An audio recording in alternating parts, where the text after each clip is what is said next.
Assalamualaikum warahmatullahi wabarakatuh.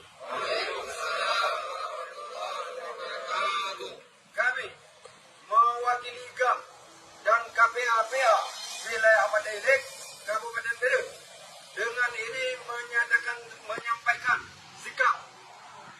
Pertama, mendukung penuh pernyataan Ketua DPR dan segala tuntutan mahasiswa dalam aksi demo kemarin di depan kantor DPR. Kedua, kami menilai sikap Ketua DPR sejalan dengan aspirasi masyarakat Aceh yang harus didukung dan dihargai oleh seluruh masyarakat Aceh.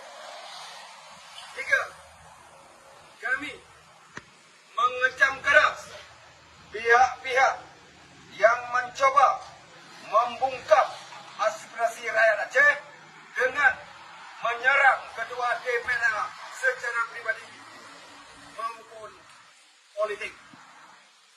Keempat, kami mengajak seluruh elemen masyarakat Aceh, seluruh elemen mahasiswa, pemuda dan masyarakat Aceh untuk bersatu